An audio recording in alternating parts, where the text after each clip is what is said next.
Hello guys, मैं हूं फयाज अली और आप देख रहे हैं सुनो कहानी प्लस। कहानी का आगाज करने से पहले आप लोगों से दरखास्त है कि चैनल को सब्सक्राइब कर लें और बेल आइकन को जरूर दबाएं ताकि आने वाली हर नई वीडियो की नोटिफिकेशन आप तक सबसे पहले पहुंचे। कहानी का उन्वान है अंधेरों का गांव। किस्त नंबर 3। अली के होंठों पर नजर न आने वाली सुई धागा घूमने लगा। इसने चीखने की कोशिश की मगर आवाज गले में ही दब गई। आंखों के सामने दर्जनों लाशें खड़ी थीं, सबके मुंह सिले हुए और आंखों में सिर्फ अंधेरा। वो आहिस्ता आहिस्ता अली के गिर्द दायरा बनाने लगे।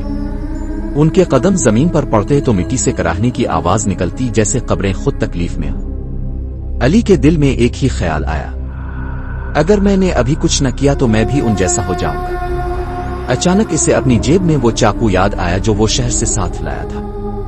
इसने लरसते हाथों से चाकू निकाला और अपने होंठ पर चलती हुई सुई को काटने की कोशिश की। सुई टूट गई मगर साथ ही इसके होंठों से खून बहने लगा। वो खून मिट्टी पर गिरा तो जमीन ने फौरन इसे पी लेना शुरू कर दिया। लाशों ने एक साथ चीख मारी। उनकी चीखें इंसानों की नहीं मर्दों की थी। इसी लम्हे सिलाई ज़दा औरत आगे बढ़ी। इसने अपना धागा खींचकर अली के हाथ पर लपेट दिया। धागा बर्फ की तरह सर्द था और आहिस्ता आहिस्ता इसके जिस्म में घुसने लगा।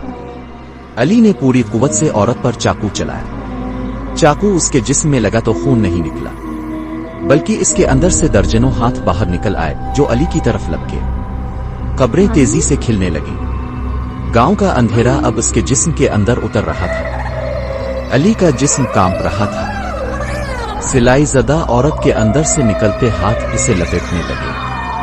वो जितना बचने की कोशिश करता धागे उतने ही ज्यादा सख्ती से इसके जिस्म में धंसने लगते।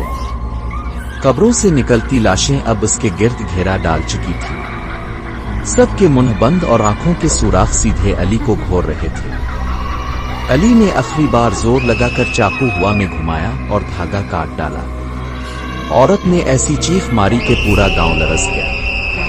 इसके मुंह के टांके टूट गए और अंदर से एक सिया धुआं निकला जो आसमान में फैल गया। लेकिन ये फतह नहीं थी। धुएं के साथ एक खौफनाक साया नमूदार हुआ, बाकी सबसे बड़ा, बाकी सबसे अंधेरा। वही साया जिसकी मौजूदगी से ये गांव लानत ज़दा था। इसने गिरजती आवाज में कहा, यहां आने वाला कोई जिंदा वापस नहीं जाता। अब फैसला अंधेरों का होगा। जमीन फटने लगी।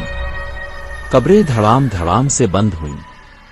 लाशें एक एक करके मिट्टी में वापस जाने लगे जैसे उन्हें निगल लिया गया हो। अली चीखा, मैं जिंदा रहना चाहता हूं, मुझे यहां से निकलने दो। साया करीब आया। इसकी सुर्ख आंखें जलने लगे।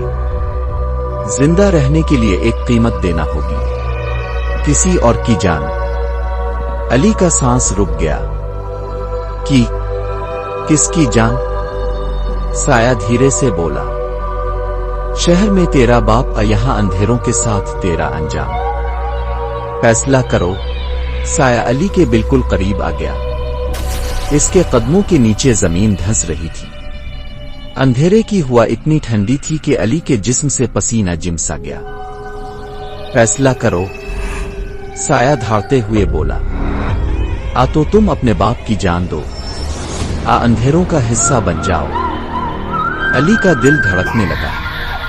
आंखों के सामने बचपन के मंजर आए, इसके बाप का साया, इसकी हंसी, इसका सहारा। और दूसरी तरफ कब्रिस्तान की सर्द कब्रें, सिलाई ज़दा औरत की चीखें और लाशों के घेरे। अली ने लरजते हुए कहा, मैं ये नहीं कर सकता। मैं अपने बाप को नहीं मार सकता।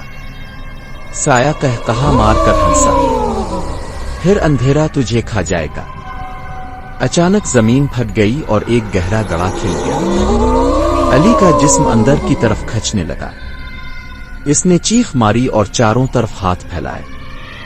मगर इसी लम्हे इसके सामने वही बूढ़ी औरत दोबारा नमूदार हुई जिसने इसे पहले खबरदार किया। इसने अली को पकड़कर खींचा और सरगोशी की, बेटा, अंधेरों के पास हमेशा एक शर्त होती है, मगर हर शर्त को तोड़ा जा सकता है।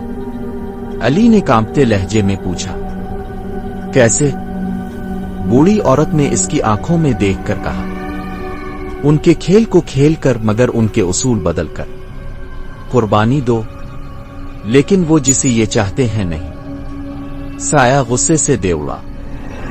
खबरदार, ये हमारा खेल है। जमीन जोर जोर से कांपने लगी। आसमान पर चांद गायब हो गया। अंधेरा इतना बढ़ गया कि अली अपनी सांस भी ना देख सका। अब फैसला करना अली के हाथ में था।